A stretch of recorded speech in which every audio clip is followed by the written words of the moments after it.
Good morning, good afternoon, good evening, wherever you are. Welcome. We are so happy that you are here.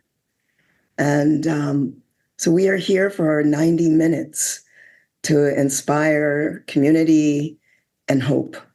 You know, we're all aware in this room that there's a lot going on in the political landscape. Everything is changing so quickly. And there's no certainty, as we know, to who is even going to be the Democratic candidate. But what we know is this: in this election, voting Democrat equals voting for democracy. So we want a Democratic president and all down the line. So the chat will be off and everyone will be on mute during this gathering so we can stay present to the words and contributions of all of our teachers and guests. And we would love to see you. So if your Zoom can be on, please turn your video on so we can really create community. And if you need closed captioning, please activate that on Zoom. It's here for you. And we'll be inviting you to donate to on-the-ground work in critical swing states. So please check the chat for the link, as well as an effort to take back the House. You'll hear more from us about both of those during our time together. We also invite you to sign up for our list, so that we can stay tuned in for future gatherings.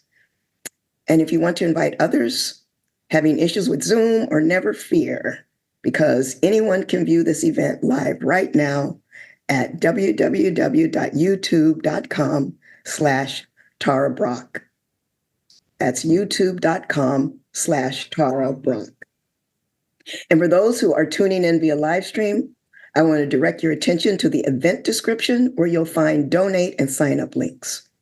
So thank you all so much for being here. We are so glad you're joining us today. So now it's my humble delight to introduce my teacher, dear friend, and the co-host of this gathering, Ms. Tara Brach. Tara, as if you don't know, is a spiritual teacher and activist, and with Jack Kornfield has founded the Mindfulness Meditation Teacher Certificate Program. She's authored several books, including Radical Acceptance, Radical Compassion, and Trusting the Gold.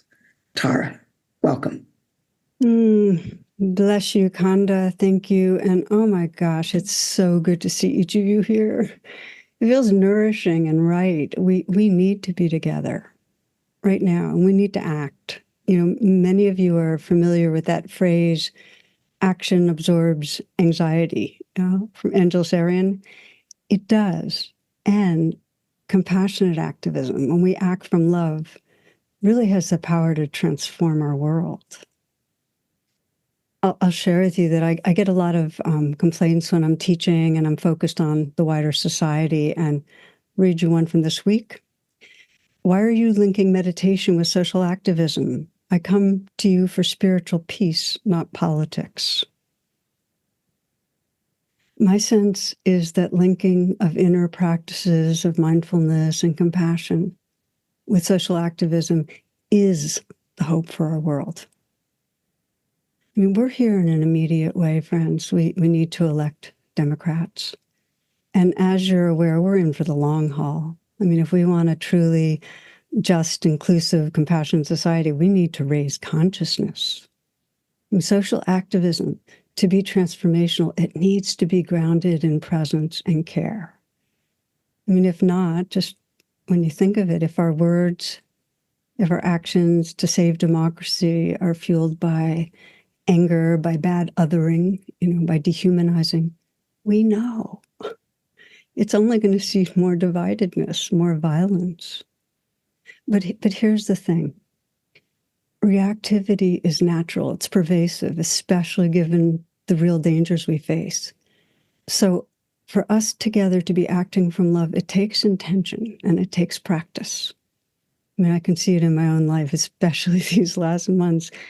Like so many, feelings of anxiety, of distress, of anger. It's been easy to lock into a sense of there's another side, that bad othering that aims at certain leaders, certain groups, or people that I believe cause harm. And that grabs my attention because I know I'm creating separation. And that's when I need to call my inner practice. Inner, outer, cannot separate. So in those moments, just to give you a sense of the process, when I pause to meet what's going on mindfully, what I find is that under the reactivity is fear. It's intelligent fear. It's apprehending the loss of democracy, further trampling of human rights, the suffering of those who are most vulnerable. I think of our earth, our precious earth, the violation of our earth. So then mindfulness helps me open to the fear, which then allows grief, because it's happening. And if I can get down to grief, I touch into caring, that I love life. I belong to life. I want to protect and nourish life, as do you. And it just feels crucial to be able to move from reactivity to care, because under any anger or distress we feel, there's always something we care about. And by coming home to caring, then we get to be part of the healing. We can speak and act from love. So whatever, it doesn't matter what affiliation we have, that capacity to wake up our own heart and mind moves us from us, them, to we. It moves us to the compassion that includes everyone in our hearts, that we can engage on the behalf of all beings. Friends, there's just no power in this world like humans acting together from love. It's the greatest force. Martin Luther King said it, it's soul force. So in that spirit, I'd like to be part of the opening of this is a short reflection. So wherever you are, if you let yourself come into stillness, if you close your eyes or lower your gaze,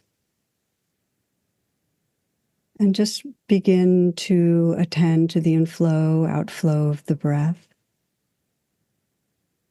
collecting your attention. You might sense what wants to let go a little, and with the out-breath, relax and let go. Maybe the shoulders, softening the hands. And let there be an openness to the chest, belly soft, so that you can feel this breath and this body filled with awareness. This breathing body present right here.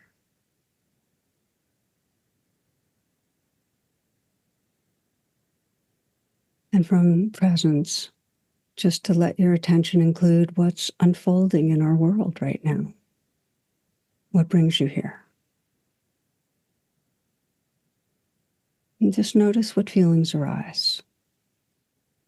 Saying yes to them, letting them be here. It might be anxiety or distress or something different.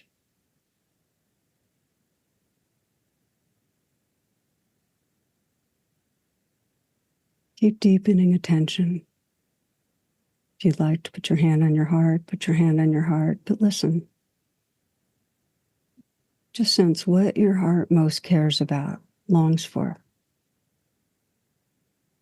And if your hand's on your heart, let the touch be tender, really receptive. What do you care about?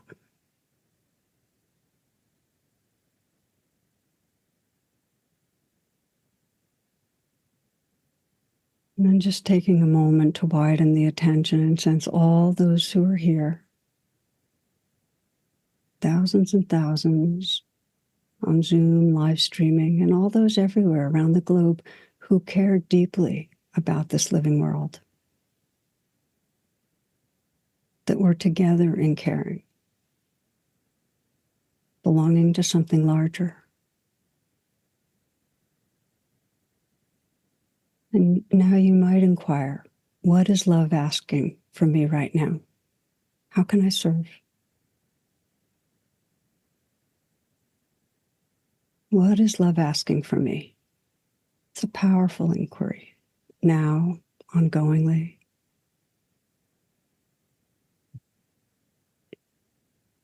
The world we long for is possible. We help create it every moment. We replace fear and anger with caring and replace isolation with acting together. Thank you, friends. Thank you for your caring, for being here, for the ways you bring your heart to this precious world. Thank you. Thank you so much, Tara. Your words, they always ground and inspire so much. What is love asking for right now? And I know we have also so much more that's coming up. And next, I'm really thrilled to turn it over to the relentless organizer, Mr. Maurice Mitchell. Mr. Maurice Mitchell is the National Director of the Working Families Party. He is nationally recognized social movement strategist, a visionary leader in the movement for Black lives, and a community organizer for racial, social, and economic justice. Maurice, please unmute yourself. Thank you so much. I'm so grateful to be in community with everyone today. And I was really moved by the grounding that just took place and the calling for us to challenge ourselves not to other, because I believe that that type of othering is a tool of a particular plan, a particular point of view that seeks to, through othering, use government as a tool or a venue to be able to redistribute and expand cruelty, to redistribute and expand suffering. And the reason that I got involved in politics is that I've always saw government as a tool that could redistribute compassion, right? That's what policies like the child tax credit ultimately provide, or policies that seek to make school lunch free, for example. We're using the mighty capacity of the wealthiest country in the history of countries as a venue for more compassion. And when we enact those policies support and make sure that children don't go hungry. Children who might live in a family that waves a MAGA flag, or children who might live in a family that waves a rainbow flag, or children who might live in a family that identifies as progressive, or who might not identify as political at all, who might identify as conservative, all benefit from public policy that seeks to expand compassion. So our political project, as people who are part of this broad pro-democracy coalition, is not about one side or another, or wearing the jersey of one team or another. It's about thinking at our politics and the role of government as a very deeply sacred trust that we're marshaling in order to uphold the whole. And in November, we do have a very clear choice. And I know that many people are fixated on the person who's at the top of the ticket. And I, for one, as somebody who comes from the progressive movement, as somebody who's been on the forefront of the ceasefire movement, as somebody who has real disagreements with people inside of the Democratic Party and our current president, true, real policy disagreements, I, for one, believe that what we need to do is learn from, for example, our counterparts in France, who, when facing a similar choice, a very stark choice, a choice between, can we operate in a place where we could have differences, but struggle together with our differences? Or are we going to live in a country that seeks to silence difference and only uphold one particular vision, right? That's really the stakes, right? In France, the political center and the political right came together, even though they don't like each other, they don't agree on anything, in order to protect their society from an idea that seeks to end all other ideas, which is authoritarianism and fascism.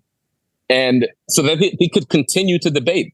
They're going to continue to disagree on things. They're going to continue to dislike each other for all types of reasons. but they agree on one thing. There should be a venue to engage those disagreements in ways that are fair, in ways that preserve each other's dignity and in each other's humanity. That's actually what's on the ballot. It's not about one person or another.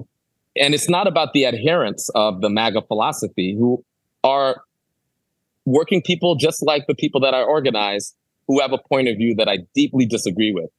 It's about a future where we could continue to debate these ideas. That's why we're building this huge united front, this pro-democracy united front, so that we can continue the path towards freedom. Listen, our country is flawed in so many ways. We have not yet realized the true democratic society and economy that I believe we deserve. But I also want to preserve the opportunity to fight for that democratic society and economy. And that's ultimately what we're fighting for, and why I choose to, with my full chest, with my full body, with my full being, be part of this pro-democracy united front. The last thing I'll say, and then I'll close, is that every day in my meditation practice, I'm reminded of the fact that I'm living in a present reality, which acquaints me with the fact that there are no guarantees. And in the present, I actually get to choose how I want to respond in any given moment to whatever external stimulus might come. That reminds me of my agency. When we experience politics as subjects, or we experience politics as consumers of political news, where we're just watching 24-hour TV, or we experience politics as political sport, where we're putting on one jersey or another, and we're watching the players out in the field. We are saying we're not agents, we're subjects. We are saying we're choosing not to be present and intentional. We're choosing to basically interact with the production of a CNN or MSNBC or Fox News, rather than choose to interact in the present as political actors in the theater as we see it. So I want to remind everybody on this call that your activity in the present moment is ultimately what will decide political outcomes. There are no guarantees. Our political future is not determined, whatever the polls say. What determines our political present and our political future are the things that we choose to do with each other.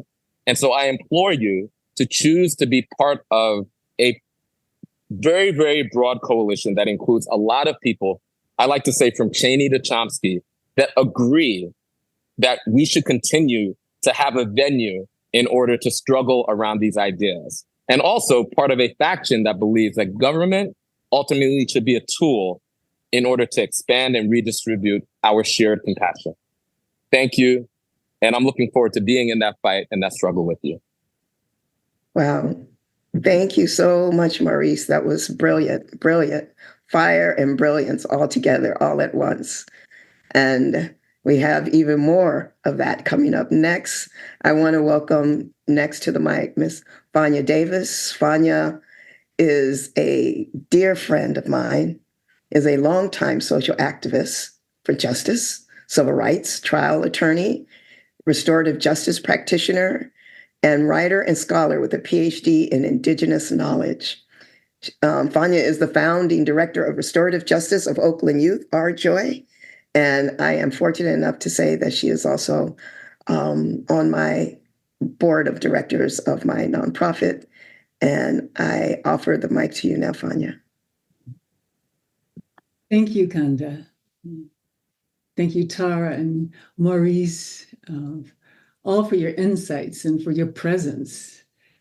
Gratitude to the whole organizing team of this historic event.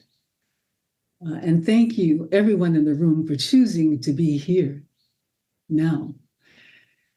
As someone who has participated in successive waves of activism since the 1950s, worked as a civil rights trial lawyer for 3 decades, practiced yoga and meditation for almost 5, sat at the feet of African Indigenous healers, and then began working in restorative justice, a pre-colonial, pre-genocide, pre-racial capitalist justice, pre-slavery justice. I am thrilled to be here and to be a part of this event. While our world is broken in countless ways, movements that bring wholeness are on the rise. And obviously, we in this room are part of those vast movements. Though the far right is banning books, critical race theory teaching, diversity, equity, inclusion, we also see an anti-racism awakening, the likes of which I have never witnessed in my lifetime. Reparations initiatives in dozens and hundreds of cities, monuments to slavery coming down, memorials to the enslaved and lynched coming up, scores of universities telling the truth about their complicity with slavery and land theft, establishing reparations funds, engaging in renaming, memorialization, and other forms of repair. While ours is a culture of congenital and colossal harm and trauma, cultures of healing are coming forth. Ancient futures, new worlds are appearing on the horizon. We in this room are both people of spirit and people of justice, both warriors and healers, both spiritualists and activists. The merging of what we used to think of as opposites is a sign of the evolutionary shift toward wholeness, toward holiness, toward healing. Yet today we stand at a conjuncture. Our fundamental freedoms are jeopardized like never before with the rise of the far right and its candidate, a convicted felon, narcissist, sociopath, and aspiring dictator.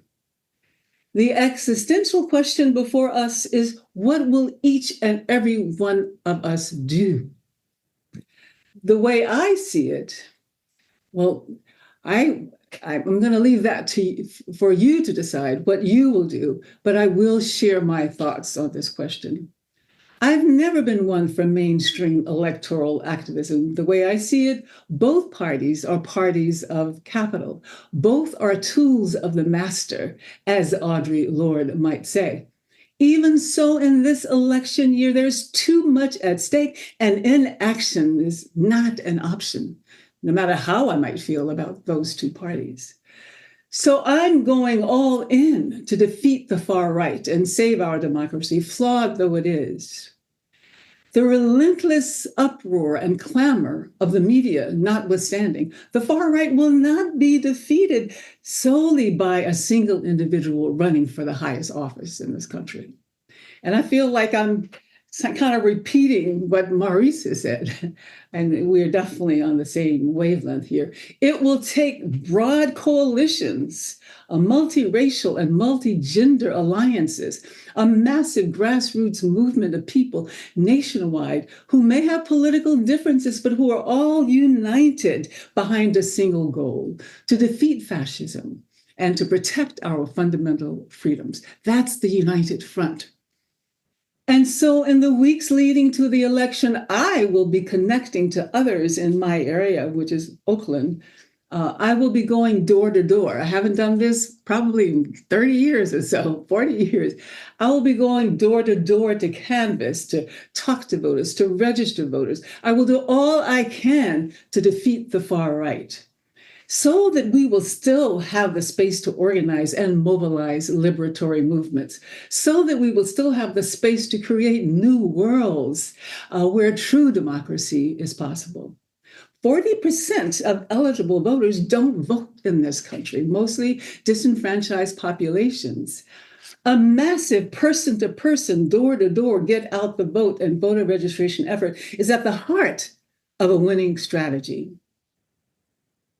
The exhausting 24/7 wrangling and hand-wringing about who the candidate should be diverts energies from the crucial task of organizing this grassroots, this massive movement.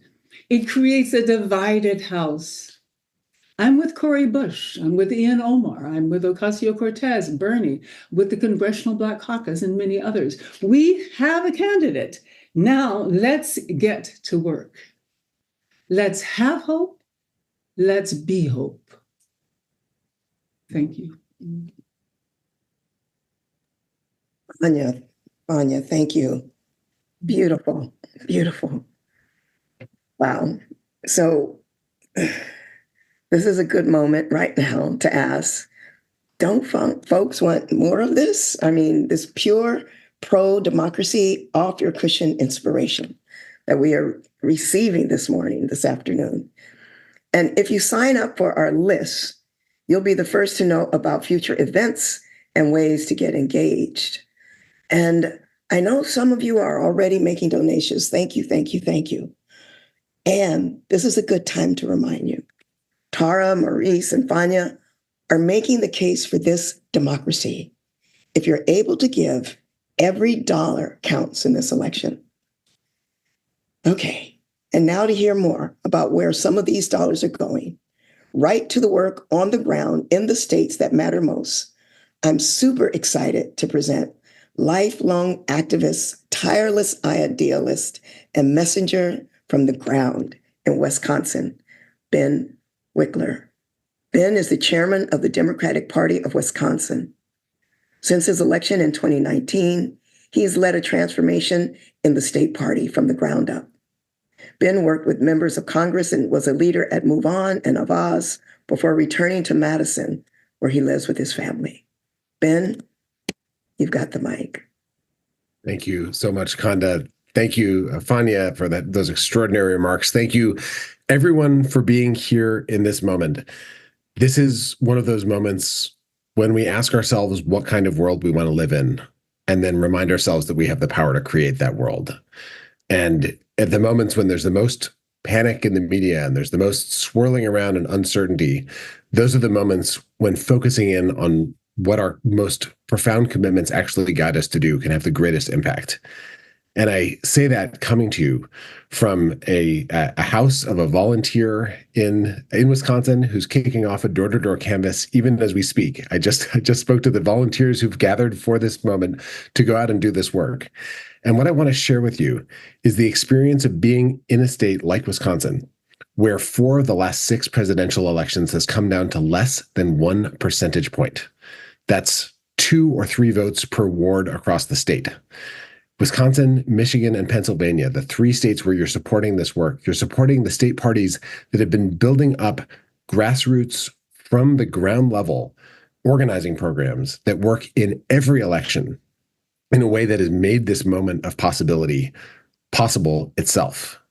And I want to share what I mean by that. So I grew up here in I'm not in Madison. I grew up in Madison, Wisconsin, in a time in Wisconsin where getting involved in politics actually grew people's idealism. My first campaign was volunteering for my godmother, a woman named Ada Deer, who became the first American Indian woman to win a congressional primary. She had led a campaign to restore federal recognition of her tribe, the Menominee Nation, after it was terminated, and then came back from Washington, D.C. to Wisconsin, ran for office, and I put up yard signs and stuffed envelopes for her. She won her congressional primary. It was an amazing moment, and that launched me into this work. I got to volunteer for Tammy Baldwin when I was in high school. She ran for Congress, became the first out lesbian woman to be elected to Congress, and now serves as my U.S. Senator, who's up for election this very year. And over, I saw the impact of regular people coming together to do something to make change and expand what was possible in our state and the way that it could affect the whole country. But then Republicans took over in 2010, and not just any Republicans, but the kind of forerunners of MAGA Republicans that you see now. And in Wisconsin, they decided to try to break the democracy of the state. First, they went after unions. They smashed public sector unions, which had been created in Wisconsin, and then went after all the unions. We've had a bigger decline in union membership in Wisconsin than any other state in union density. Then they went after voting rights. In Wisconsin, there's enormous inequality in who has a driver's license. 83% of white Wisconsinites do, less than half of Black and Latino Wisconsinites do. They made it necessary to have a government-issued photo ID, like a driver's license or a passport, to cast a ballot.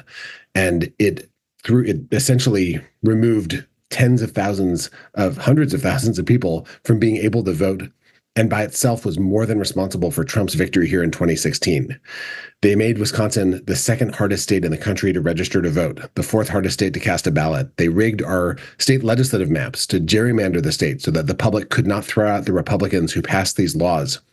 In law after law, they tried to strip away the public's ability to respond to what their government was doing to them. And then they used their power to go after environmental protection. Wisconsin was the state where Earth Day was created. They made it against the rules to even mention climate change if you worked for the Department of Natural Resources in our state. And it almost worked. Wisconsin, like Michigan, went from being a blue state to a red state overnight in 2010, and then stayed red because of the ways Republicans attacked our democracy. And it would have worked if it hadn't been for tens of thousands of people refusing to give up, refusing to allow themselves to be broken in that moment, for people who started knocking on doors and gathering and building neighborhood clubs, teams that would go and keep talking to voters in the middle of winter in our state. And we started winning elections in 2018, sometimes by a hair's breadth. In 2020, we defeated Donald Trump by 0.6 percentage point. In 2022, we reelected our governor and stopped Republicans from getting enough votes in the state legislature to override his veto.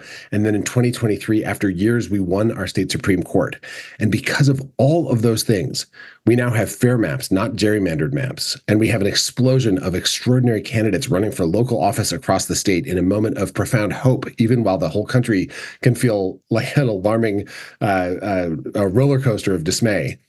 In our state at this moment, because we won the governor's race and those critical state legislative races and the Supreme Court race, we know that if we win this presidential race, even with everything Trump is plotting to do, the election will stay won. It cannot be overturned. And the same is true in Michigan, and the same is true in Pennsylvania. If we win, it'll stay won. So all we have to do, all of us together in this moment, is win. Your donations are not going to go to TV ads. They're not going to go to buying the latest meme search term on Google. They're going to go to support organizers who are organizing volunteers who are talking to people that they know, people in their communities, people that they're in relationship with. Your contributions are going to go to paying for clipboards, paying for pieces of literature, like the literature I picked up as I was walking into this room, things that explain the stakes in people's lives, things that bring it down to the personal and the local level. And they're going to go to support millions of face-to-face, human-to-human, heart-to-heart conversations that can cut through the noise in a moment when there is massive, intentionally created noise to divide and distract people, and make this election about the stakes for ourselves, the people that we love, the communities that we want to make stronger. That is what we can do in this election if we bring to it an organizing mindset and a belief in our common humanity. The work that all of us are supporting here is fundamentally about the idea that every person has infinite precious worth, that we shouldn't give up on anyone, that we shouldn't write anyone off, that we should be a democracy where everyone has a voice and a society that lifts everyone up. That is what's at stake. And I don't need to tell you how far from that ideal the people who are trying to dismantle our democracy are. But I can tell you, in a state where they've already tried the Project 2025 playbook in my state, I can tell you how challenging, how frightening it can be when it comes to pass, and how the resilience of people who believe in something better can make a change. So whatever you're planning to do, I ask you to think to yourself, how much is it worth to you to make the biggest difference that you can, to make sure that this election and the broader arc of our democracy and our society arcs towards justice? That is work that you can reinforce at this moment. Your contributions make all the difference right here on the front lines in the battleground states that tip the whole country, and they build long-term infrastructure for making sure that we're a democracy in more than name only, but a democracy in spirit. I cannot thank you enough, everyone here, for bringing your full selves to this work, for your generous support, for your volunteering all the way through to the end, and for your commitment to doing this, not just now, but for years to come, to make this a country that all of us can be proud of. Thank you all so much. Wow, Ben, thank you. Thank you so much. Wow, so inspired. I am so inspired. You really are putting on the line, being very clear what's on the line and what's possible. I am so grateful that you were able to join us today. And I hope all of you are really listening out there. And I'm also, at this point, I actually want to introduce Reggie Hubbard. Now, Reggie is going to continue doing the MC for the rest of this time together. He is, for those of you who don't know Reggie, he is a committed yoga and meditation practitioner. He's an organizer, a teacher, a spiritual activist whose life work sits at the intersection of bringing more peace and balance to activism and guiding the spiritual community towards being more engaged, concerned citizens. Reggie, are you with us? I'm ready to hand the mic to you. Konda, can you hear me? I got you, man. You're good. Can you see me? Yes. All right. So what y'all don't know is that, and Ben knows this because Ben and I shared an office together for 3 years, causing good trouble. I love you to death, man. Thank you for your words. I'm a former advanced person. And so for those of you that don't know advanced, like when things blow up in your face and you have to have plan B and pull miracles out of the sky, I'm that guy. So we were in pre-check, and my stuff didn't work. And I'm in the mountains, and so I'm like, where can I go? So I'm beaming in live and direct from my grandmama's house in southwestern Virginia, because grandma always comes through. Grandma has stable internet, and I'm happy to be in community with you all today. So Ben, love you, brother. Thank you for your tireless commitment to good trouble. For your support of me in all the ways. And I just appreciate the work you're doing in the world. Thank you, Reggie. It's so good to see you. I'll throw it back to you. Thank you. For sure. Konda, thank you for being like impromptu awesomeness. And y'all, if you aren't excited by what Ben just said and what my fellow colleagues have just said, I don't really know what else we can do for you. You know what I mean? Like, this is just not just about excitement. You know, we're here to raise funds. You know, we're here to build community. So in that spirit, let's just like take a pause and just drink in what Ben said. Not just the stakes of what we're convening about, but the opportunity we have before us.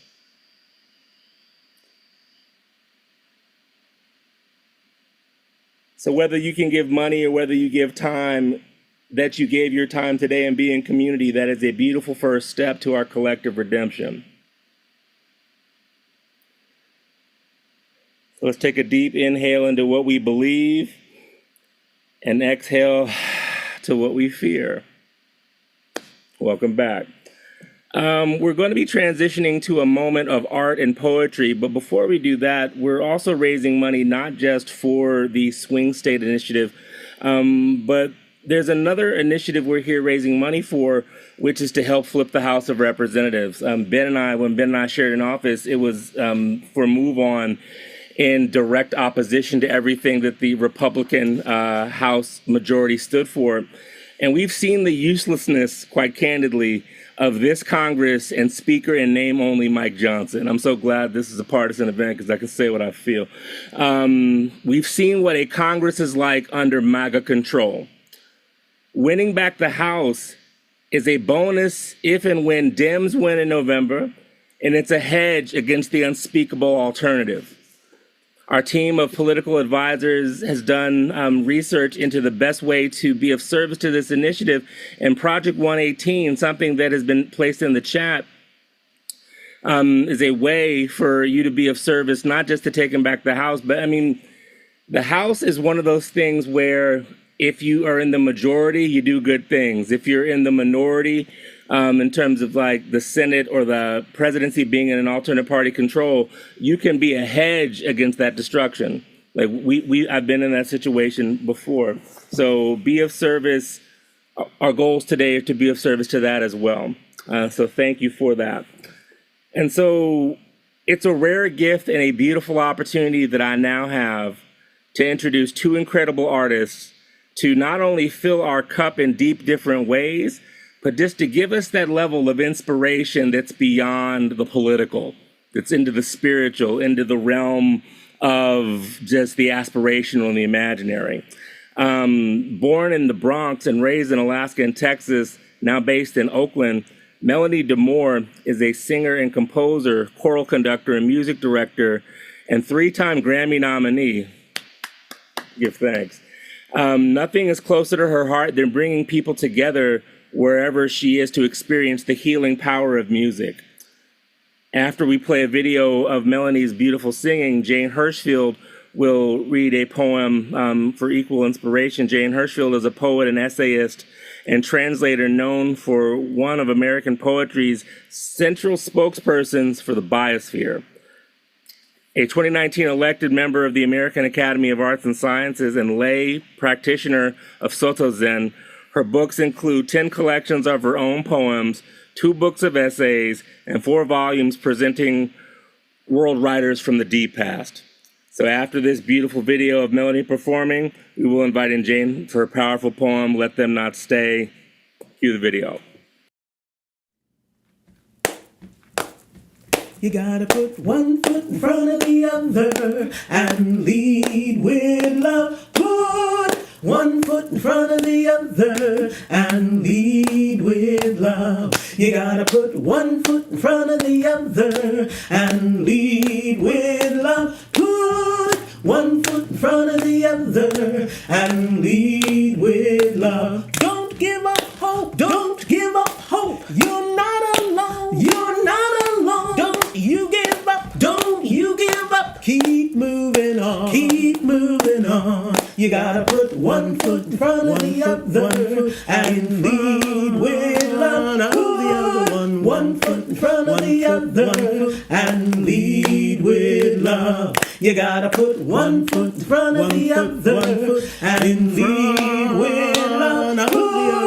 One foot in front of the other and lead with love. Lift up your eyes. Lift up your eyes. Don't you despair. Don't you despair. Look up ahead. Look up ahead. The path is there. The path is there. You gotta put one foot in front of the other and lead with love. The other one. One foot in front of the other and lead with love. You gotta put one foot in front of the other and lead with love. The other one. One foot in front of the other and lead with love. I know you're scared. I know you're scared. And I'm scared too. And I'm scared too. But here I am. But here I am. Right next to you. Right next to you. You gotta put one foot in front of the other and lead with love. The other one. One foot in front of the other and lead with love. You gotta put one foot in front of the other and lead with love. The other one. One foot in front of the other and lead with love. And lead with love. And lead with love. And lead with love. Well, that was spectacular. Thank you so much. And, it's just a tremendous, tremendous honor. And I'm so grateful to be joining the voices of those who are gathered here today, voices that are brilliant, passionate, practical, and loving. All the qualities that we need to bring to what we are trying to do in this moment in the world. And, spiritual practice and political action that comes from the whole heart and mind and life, and art and the work of poems, they share some qualities that I recently heard the 90-year-old calligrapher and teacher Kaz Tanahashi used to describe a Zen garden as a place of awakening. And these are qualities I am hearing in every voice today as well. He said a garden should be direct, ordinary, vigorous, gleaming, pivotal, non-dual, and inexhaustible. And I will add to that the qualities, which I think are also in the gardens and certainly in everyone speaking today. They embody and make visible kinship, shared fate, and compassion. So the poem that Tara Brach asked me to come read today was written at a time when the multiple crises of how we live together on this planet were increasingly urgent. And writing it changed me. I found I had to live up to what I had put on the page. So the poem thinks about the choices we make now from the point of view of the future, which will look back on us and know how we did and what we have done. And it is a poem that very much hopes to make itself unnecessary and meaningless, that in 150 years, if someone should stumble over it, they would say, what is she so worried about? What was she so worried about? It is a poem that tries to see who we are now, what we do now, with compassion. And it is a poem that hopes to make untrue two of its words, the words, not enough. Since writing it, my vow has been to do more, to do something every day. Right now, I am sending handwritten postcards to unregistered people, suggesting that they register to vote, telling them how, with a few reasons why doing that as a Democrat might make sense. So all of you listening today, yes, donate. And yes, also, you can do some of this groundwork directly yourself. Give some time every day to that. But also, why do we have art as part of this program? Why did we have that fabulous song? Because it is also important to feel your lives in their interiority, in their grief, in their fear, in their hope, in their kinship. And so, with that, here is the poem. Let them not say. Let them not say we did not see it. We saw. Let them not say we did not hear it. We heard. Let them not say they did not taste it. We ate. We trembled. Let them not say it was not spoken, not written. We spoke. We witnessed with voices and hands. Let them not say they did nothing. We did not enough. Let them say, as they must say, something. A kerosene beauty. It burned. Let them say we warmed ourselves by it, read by its light, praised, and it burned. Let it not burn. Thank you very much. Jane, thank you very much for your words. And in honor of your words, we're just going to take a moment to pause and just drink in that beauty as well.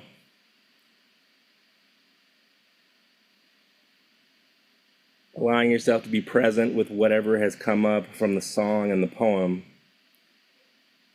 I'll hold a moment of sacred silence and then end with a bell, and then we will proceed.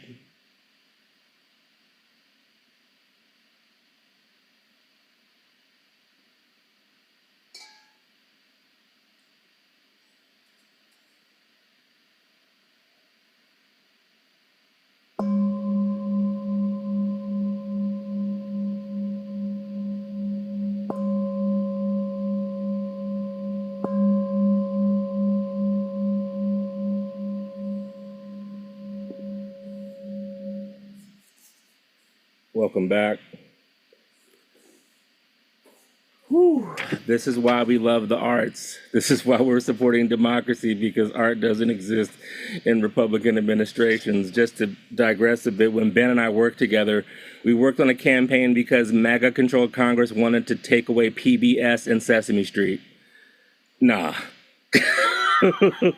No, we need more arts. We need more focus on the arts. Jane, thank you. Melanie, thank you. And folks, we're here today, as you know, to gather together and be moved by action, and it's happening.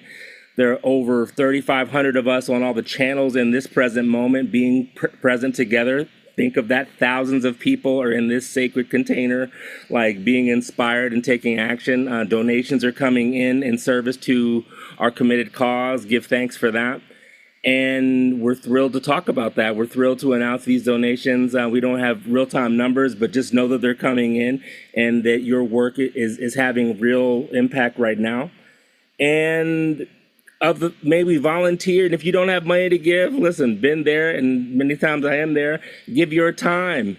Give your spirit, give a kind word. There are many of us that are feeling we may not have the same emotions, but all of us are feeling some sort of way about what's happening right now. So if you can just give a kind smile to someone in this crazy circumstance, that may be worth more than you know.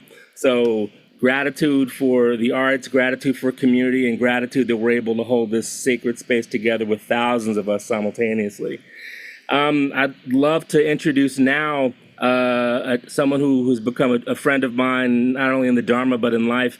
Another speaker who will expand your heart and mind with ferocity and compassion, Mushim Ikeda.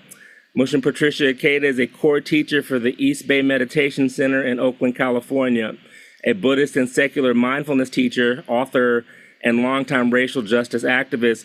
Mushim is also a published poet and a mother, and it's my delight to hand the microphone to dear Mushim. Thank you so much, Reggie. Thank you, everyone. In the summer of 1988, I finished 8 months in a Buddhist monastery in Asia, during which time a senior nun said to me, Mushim, the first rule of the nun's life is obedience. Even if we strike and beat you, you must never complain. I ran away, and when I felt the airplane's wheels bump the asphalt of the San Francisco International Airport, I distinctly remember thinking, I have survived. And even though I have exactly $15 to my name, I'm home, I have community, and I am alive, and I want my vote. Friends, I am here with you as a socially engaged Buddhist teacher, a mother, a single mother, an Asian-descended woman of color, and an Oakland, California resident who volunteered for 11 years in the Oakland Unified School District. I would have volunteered 2 more years, but middle school was on lockdown. These public schools are majority children and youth of color, many from lower income and immigrant families. These are my people, and I stand with and for all of them. In my small apartment here, I have a very old bumper sticker from Planned Parenthood that says, "We won't go back." But we have. We have gone backward in reproductive rights and in so many other ways, and we need to go forward again.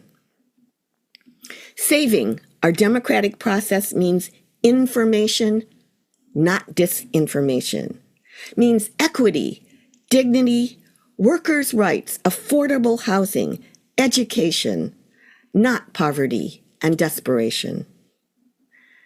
I am the rugged product of the civil rights movement, the women's rights and gay rights and Asian American pride and movements in this country, other movements in this country, and I know without a doubt, we can strengthen and improve our democracy. Imperfectly, always imperfectly, courageously, that includes our fear, and together, with humor, with good food, with what my relatives in Hawaii call good fun, and with a compassionate heart for all living beings. This, I believe. Thank you all so much. Mushim, blessing and gratitude for the wisdom that you shared, for your commitment, and for your smile, and for your mention of good food, because that always connotes community. So deep gratitude and love for you. And we've had a lot of folks who may have just joined. For those of you watching on live stream, you can find ways to support our efforts here today in the event description. And those efforts are to donate to help critical groundwork in Wisconsin, Michigan, and Pennsylvania, to donate to Take Back the House, and just to stay tuned for future events, because this isn't a one-off thing. We're building a movement here, capitalizing on our current circumstance for our future redemption. And now it is a treat. It is a delight and a treat for me to introduce my teacher, my friend, Roshi Joan Halifax, a Buddhist teacher, founder, and head teacher of Upaya Zen Center, of which I hold lineage and teachings in Santa Fe, New Mexico, a social and environmental activist, author, and pioneer in the field of end-of-life care. Dear teacher, please take the microphone. Thank you so much, Reggie, and everybody. So for me, it's good morning from the high altitude valley of Prussia Mountain Forest Refuge. I'm sitting here at 9,400 feet in altitude in the Sangre de Cristo Mountains. And this place is surrounded by 3 million acres of national forest. And as I sit here, I'm hearing the song of the hermit thrush and also the squawk of the stellar jays. And I'm right behind my little computer as well. One little thing yesterday, Wendy, my assistant, and I were herding a bunch of cows out of the flower-filled meadows of this place. And I kept asking myself, does the Forest Service really have to have herds of cattle ruining our forests, our watersheds and meadows? Well, in any case, sitting with that question, I'm sitting with many more. And I'm so grateful that Tara invited me to say a few words about standing with and voting in alignment with democratic values. And truly, it's about saving our democracy. It's about having an open democracy. And in the midst of this very intense time in our country, and for that matter, in our world, I'm sitting with some very basic questions.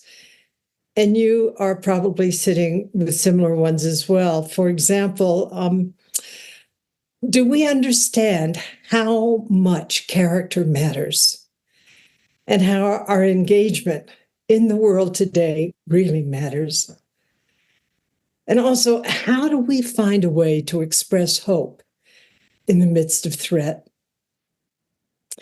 And then recently, I was with Terry Tempest Williams, and we were exchanging back and forth.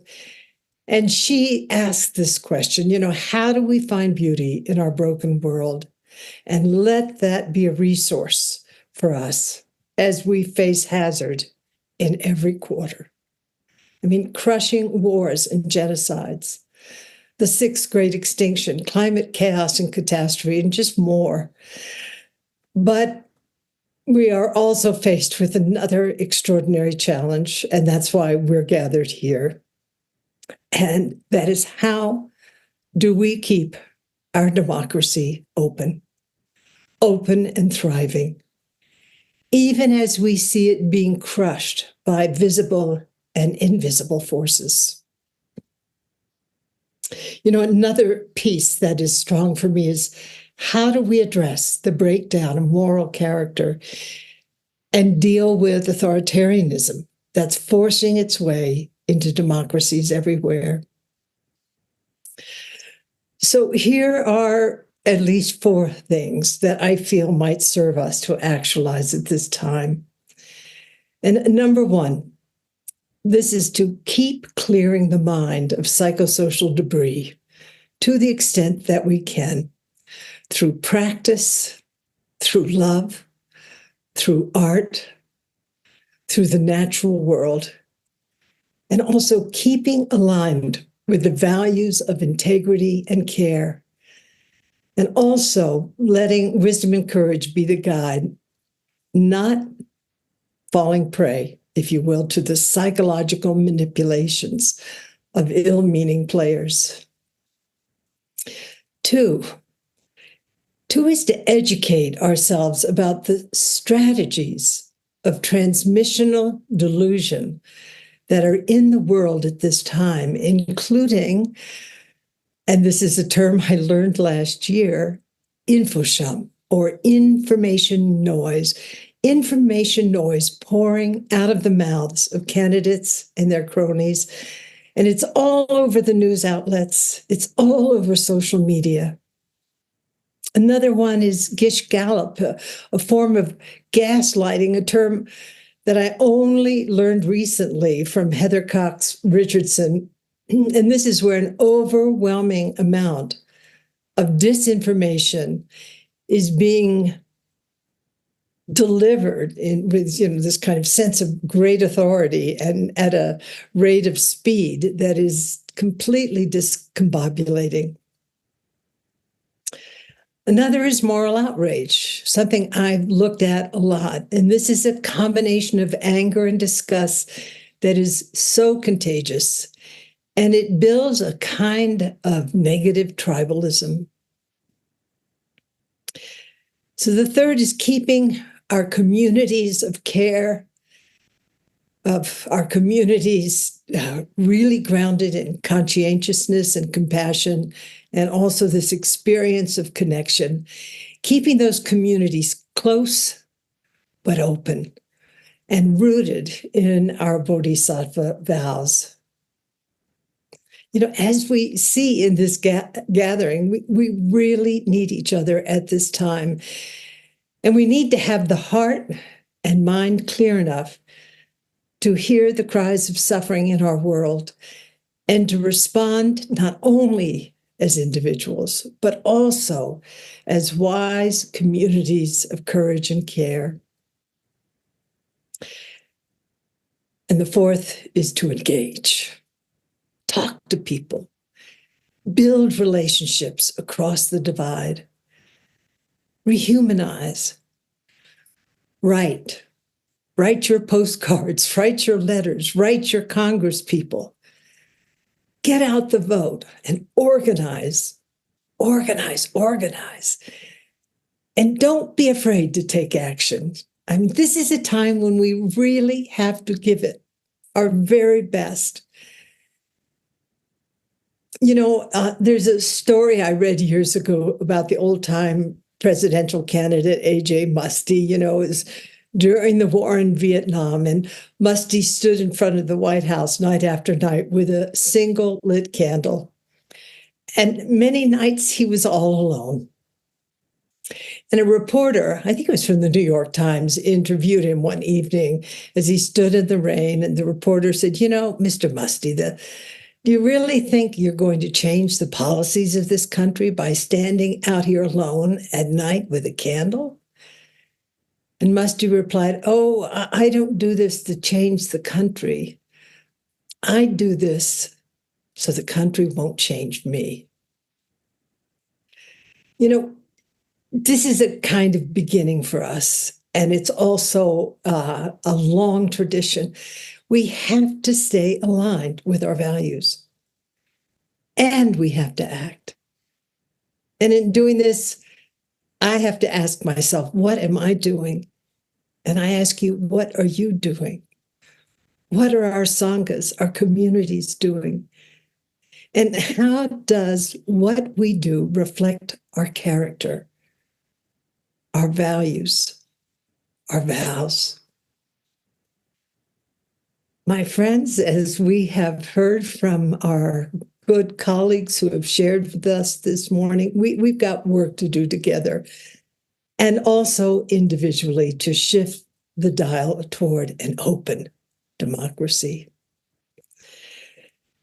It's work that's at the individual level, as I've said, and also like Musty standing there with his candles so the country and also the ill will forces won't change me, because I'm doing this basic individual work, but work in community as well to keep values aligned.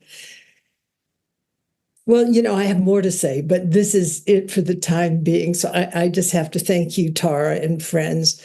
And I hope these few humble thoughts are at least somewhat helpful. But one more thing. Terry Tempest Williams has said, with her whole heart, there's no more waiting here.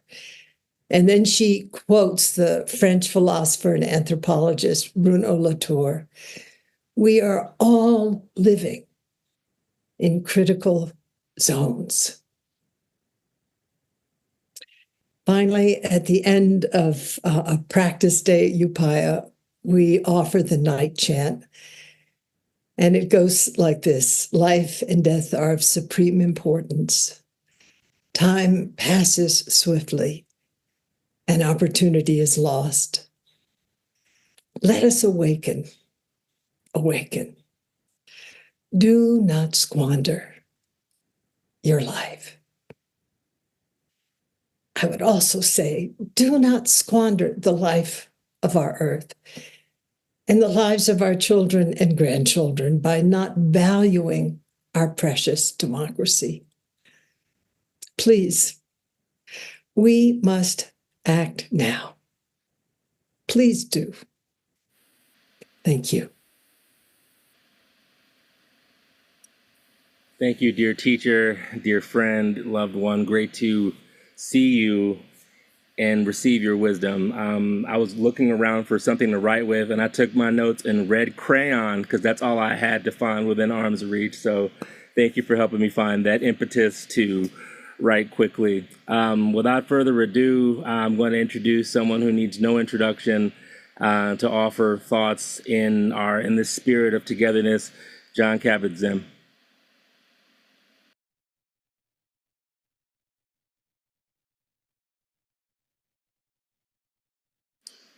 Who is still muted, I think.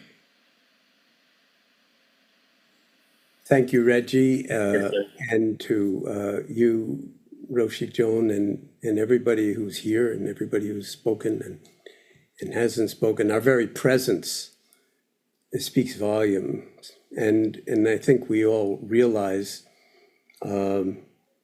that in many ways without exaggeration, we're at a critical inflection point on planet Earth. And it really is no joke, an all hands on deck moment. And I just bow to the organizers of this event, including you, Tara, and want to emphasize that I get that the fundraising aspect of this is really, really, really important. Okay, so the more money we can pour into these battleground states, unfortunately, that's kind of like, even to use the term battleground, I mean, everything is really framed in a kind of war mentality. And we need to remember that although we need to function effectively in that world, that as long as we're caught in the war mentality, we're caught. We're prisoners of it, and there's no liberation from that if the virus kind of infects us. So this is where the kind of confluence of Dharma wisdom in its most universal frameworks and in all of its various streams is really coming together on the planet.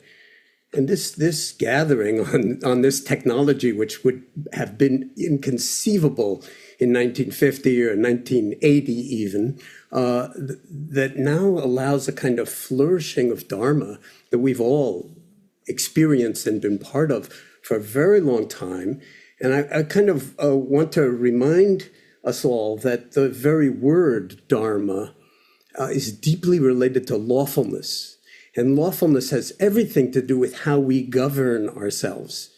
And so both as individuals and as a society and as conscious creatures on planet Earth, where we're just beginning to be conscious of the fact that we're not special unless we recognize that everything's special, because everything is inter-embedded and connected in ways that are unimaginably beautiful and also unimaginably delicate, when greed, hatred, and delusion and the capitalist kind of expansion in the past 300 years has managed to push the planet into a kind of potentially autocatalytic warming cycle. We're seeing it just this week in large parts of the United States, that are going to generate all sorts of displacements of millions and millions of people. So this election, as everybody has said, is like really critical, not because of the outcome that we're hoping to have, but to ensure that we don't have the outcome that we know we can't have. Because democracy is at stake. And I am, I think, and I use democracy, the word in quotes, because I am no fan of the Democratic Party in particular, although I have friends in the Democratic Party. But I really feel we need a democracy 2.0. We need to understand what the fundamental principles are. And we can see all of the work that's being done over the past 20, 30, 40, 50 years since the civil rights movement, and then a kind of slow losing of that momentum in the civil rights movement, that we actually need to have a kind of new revolutionary perspective on what it means to be a human on planet Earth, and that there's no us and them, there's only us, and there's only this one planet. And if we don't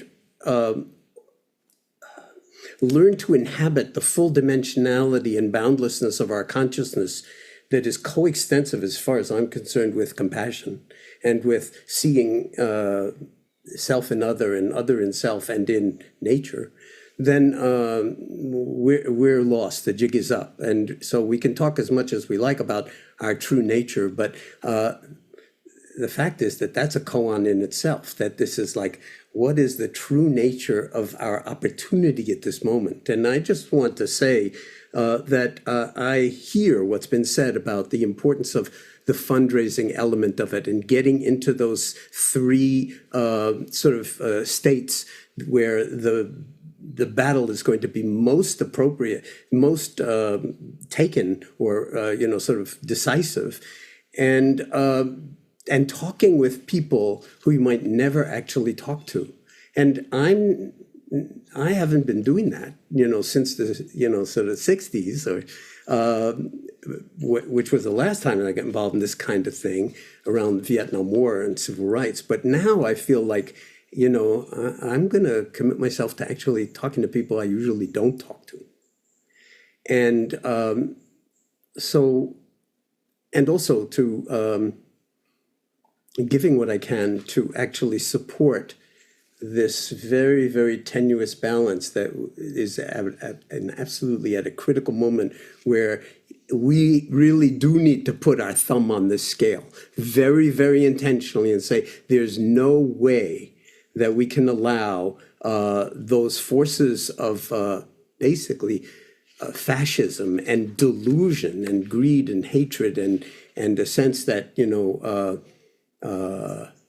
the country only belongs to white people when, in the face of the original genocide and hundreds of years of enslavement, that this is a wake-up moment for all of us on planet Earth. I feel like the momentum is behind us. I'm very optimistic about this because people really are waking up out of their suffering, out of their fear, and that the dharma is the one thing on the horizon that I've been able to see in my entire lifetime that actually gives people a kind of boundless spaciousness to navigate their own embodied sense of belonging. And not just as an individual person, but as a sangha of not just even humanity, but a sangha of a living planet that's such a mystery and that hangs in such a critical balance at this moment. So just a deep bow to every single person, those of you who've spoken, those of you who've not spoken. And I just want to say that I'm all in, and want to do whatever it is that I can to actually contribute to this short-term goal of tipping the scale in the way that the scale needs to be tipped. Not with the delusion that everything's going to be okay, but then at least we have a chance to instantiate a true democracy, which we do not have at the moment, but a democracy 2.0 that would actually potentially go viral and spread to places where right now they are really under enormous, fascistic and communistic control that only benefits very, very small numbers of people at the expense of millions of people. Thank you, Elder Zinn, for being in. Thank you for your truth that, and representing what we all talked about here, we all have different aims. Like Ben is a Democratic Party chair. Some people aren't fond of the Democratic Party at all, but we understand through this imperfect vessel, at this perfect timing, we have an opportunity to make great change in service to our collective liberation. So thank you for that. Konda Mason, my ace, my dear one who saved me when I had my technical challenge. It is my delight to give the mic back to you in a more easeful fashion than I gave it to you a little while ago. The floor is So, my yours. brother, that's what we're here for, right? For sure. As we say, we were made for these times. Wow. Thank you, Jon. That you so inspired me just now. And Roshi and everyone, I'm so grateful. So I'm thinking, why did we decide to gather together, to come close to one another right now? And in my experience, living beings inherently gather together in times of joy and celebration and in times of hardship and peril. We are in another perilous time in our history in America, one that is extremely divisive, like everyone has been pointing to, filled with this fear-mongering, that tactics that divide us around race, around class, immigration status, gender identity, who we love, how we worship, if we worship. So why did this group of us, feel the need to bring a larger group of us together? And I have to say, being a part of the founding of this group, we were motivated by love, by a fierce love and compassion for all beings, and a diehard commitment to this grand experiment called the American democracy. You see, the United States, this imperfect union, is on a dangerous path of becoming a totalitarian state, a fascist state. Most of us can hardly really imagine that this could be true. It sounds hyperbole. It's really hard for us, some of us, to wrap our heads around the notion that we really could lose our democracy. But it can happen. Some of us whose ancestors were captured and brought here in chains, like mine were, actually know it can happen. When I take into account that in this democracy, Black folks were enslaved in this country for more years than we have been free, my ancestral memory is warning me of what is possible, especially as we watch our civil rights being eroded and our history being erased. My dear friend and colleague, Amaka Agbo, recently wrote, "To preserve democracy, we must first acknowledge that the promise of American democracy has yet to be fully realized." The great poet Langston Hughes wrote, "Oh, let America be America again, the land that never has yet been." My people, they've been on the forefront of the movement to form a more perfect union, to transform this country into a true democracy for 400 years. Now, I am a daughter of the Buddha, and I am also a daughter of Miss Fannie Lou Hamer from Mississippi, from the Mississippi Freedom Democratic Party, who stood up in 1964 Democratic National Convention, traveled from Mississippi to New Jersey, speaking to be seated for the inclusion of all people, so that Black people could just register to vote without fear of death and mutilation and be acknowledged as first-class citizens. We have always fought for and believed in democracy, even when we were the furthest ones to benefit from it. So watching this tide turn so far backwards right now is very personal to me, as I am aware of my ancestors who died for me to vote and to live as a free Black American woman. David P. Gushee, he's a leading Christian ethicist, said this, and I love it. "In my estimate, This is what democracy is all about. The breadth of self-respect and respect for others. This is the truth of all great faiths. And democracy is a faith, a belief system. This is why we must consider democracy as a matter of the spirit. Democracy, in its full expression, is the spirit of love, is the spirit of compassion, the spirit of justice for all living beings. Democracy is that outer manifestation of seeing others as ourselves and ourselves as others. I love this quote that Dr. King said from his letter in the Birmingham jail letter, that where he was bringing about the message of our interconnected nature of all life, same message that the Buddha spoke many centuries before him. He said it like this: in a real sense, all life is interrelated. All people are caught in an inescapable network of mutuality, tied in a single garment of destiny. Whatever affects one directly affects all indirectly. I can never be what I ought to be until you are what you ought to be. And you can never be what you ought to be until I am what I ought to be. This is the interrelated structure of reality. Democracy is our spiritual practice, y'all. Acted out in real life every second of every day.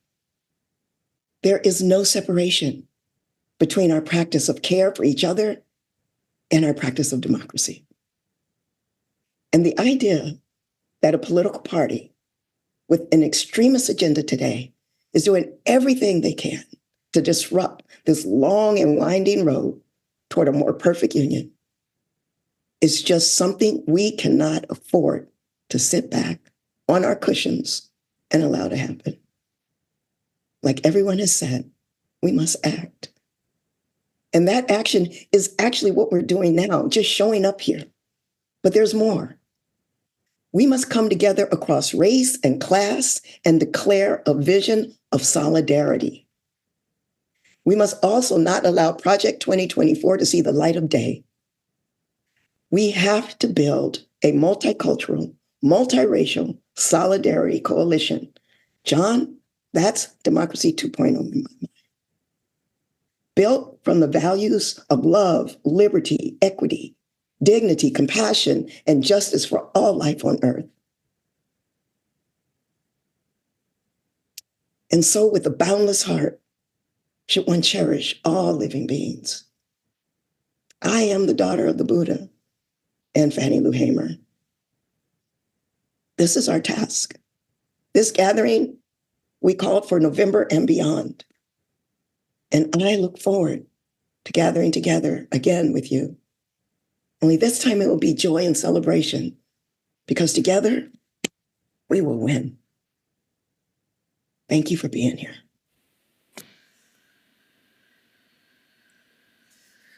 Dear Konda, blessings on your wisdom. I'm going to give some seconds to let that wisdom marinate before taking moderator privilege. So blessing and gratitude. Whew. Thank you. Thank you. Thank you all. We're nearing the end of the program. And talk about a winding road. I'm just happy to have been in a place with stable internet in these mountains to be of service to shepherding this energy for quite some time. I didn't know this was going to be part of my occupational therapy, but here we go. Before we close out with Dear Jack Kornfield, I want to just reiterate the fact that if you're able to give to the links that we had for Wisconsin, Michigan, and Pennsylvania, please do so, or Project 2018, please do so. And after this event, like if you want to come to our other or organize your own event, I'm an organizer, so we got to come together like this, and then you go organize your people, and then they organize their people. Like this isn't just a one-off, like this is the genesis of the remaking of democracy, as we talked about Democracy 2.0. So just I want to thank everyone for their wisdom, for their hearts, for those of you who've been with us the entire time. Thank you for your stamina. And thank you for your open-heartedness in this moment. And we also want to invite you to stay with us after hearing from Jack, because we have another song from Melanie. We'll have the chat open for you to share with what is landing and resonating with you right now. So ever the community of teachers, we have a little bit of homework for you to reflect about how this has landed with you. So call and response. And before I turn it over to Jack, I want to offer another quote from Elder King, because I too am a son of the Buddha and of Black liberation struggle, which is equally intertwined with compassion and liberation. Elder King, in a speech that he gave in 1967, talked about the notion of time. And he said, somewhere we must come to see that the social progress never rolls in on the wheels of inevitability. It comes through tireless effort and the persistent work of dedicated individuals. And without this hard work, time becomes an ally of the primitive forces of social stagnation. So we must help time. We must realize that the time is always right to do right. Our time is now. And quoting June Jordan, we're the ones we've been waiting for. And may we remember that when we are aligned in the heart space with clarity of mind and purpose, there is nothing that we, the people, cannot accomplish. Dear Jack, take us home.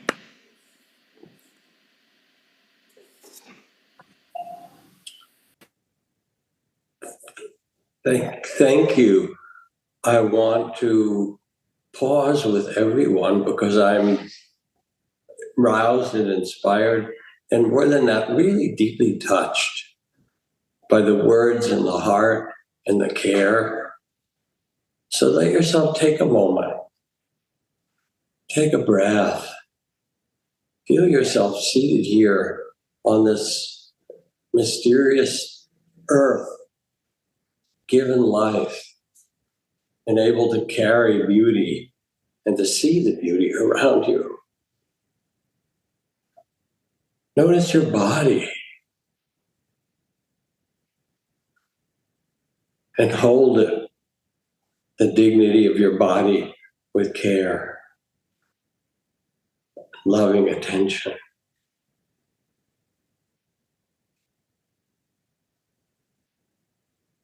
Just now, here we are.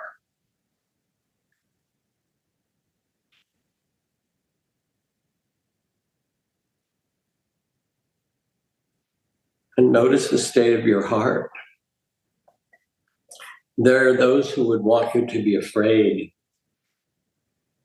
The Buddhist texts begin, "O nobly born, remember who you really are, the sons and the daughters of the awakened ones."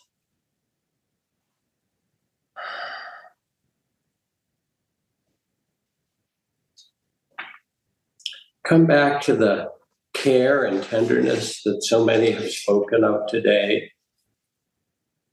I want to read a poem called Everyday Grace. It can happen like that, meeting at the market, buying tires amidst the smell of rubber, the grating sound of jackhammers and drills. Anywhere we share stories, care, grace flows between us. The tire center waiting room becomes a healing place as one speaks of her husband's valve replacement, bed sores from complications. A man speaks of multiple surgeries, notes his false appearance as strong and healthy. I share my sister's death from breast cancer, her youngest only 7. A woman rises, gives her name, Mrs. Sanchez, then takes my hand. Suddenly, an ordinary day becomes holy ground. And let yourself look at the faces and the eyes of we who gathered. And as you see each other, choose a face, choose a heart, feel our connection. And what is inspired in this time of what Joanna Macy calls the great turning. We are together in this, as has been said over and over again. And everything is possible. The power of love in the human heart. when the Argentine mothers came out in the face of the military dictatorship and disappearances. The mothers of the plaza, the greatest Argentine poet, wrote, "The mothers are out. The military have already lost." Take a look at each of us, one another, and feel the inspiration when the Dalai Lama wakes up in the mornings, dark, still, and meditating. He begins with the Shantideva Bodhisattva vow. May I be food for the hungry and medicine for the sick. May I be a resting place for the weary. May I be a boat, a bridge, a raft to help those cross the flood. And may I do so as long as space and time exist, so that all may awaken together. That's us. Look at the eyes, feel how your heart has been touched. Let me ask you a simple question that started our gathering from Tara. What is love asking from me? Here in the reflection of this great turning of time, what is love asking from me? Pause. See your brothers and sisters as you touch your heart, and begin to put into the chat what you hear deeply. What is love asking from me? So we can hear your sweetness and courage. Someone writes courage. Another writes to show up, participation in community, bravery in action, to see delight and bring joy, to listen, generosity, light in the darkness, to act and know that I am not alone, to believe. We know, we understand, to do what I can do, to stand afraid, to stand not afraid, to align with my deepest intentions and values, to hold the space for suffering, gratitude in our shared humanity. And again, as these pour into the chat, find the eyes of someone on the screen, hundreds and hundreds, and gaze with them and make a pact. You too, like Shantideva, may we be a bridge and a raft.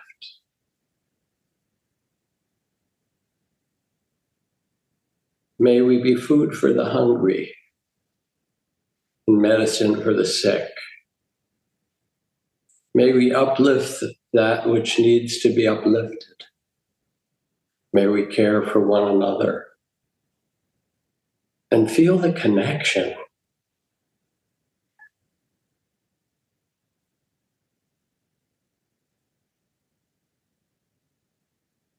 This is what's true underneath it all.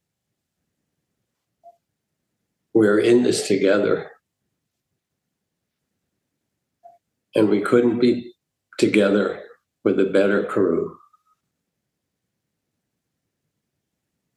Blessings and thank you.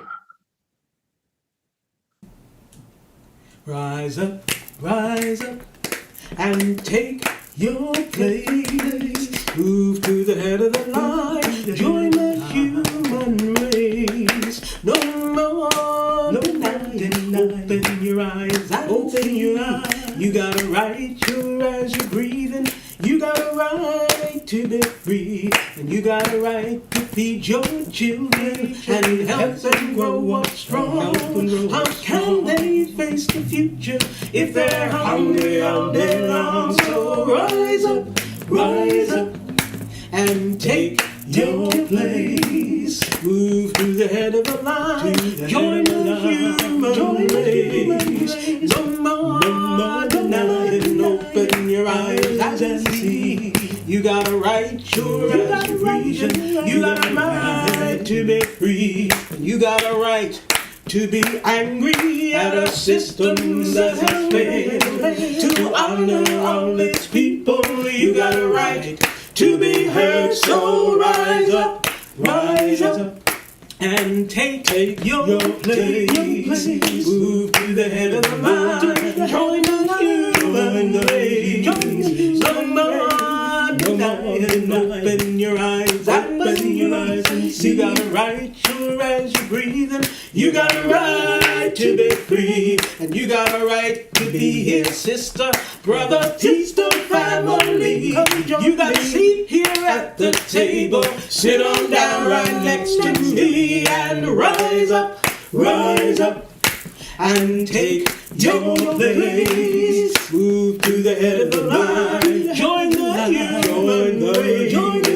No more denying. Open your eyes and see. You got a right. You got a right. You got a right to be free. You got a right. You got a right. You got a right to be free. Yeah, you got a right to be free. You got a right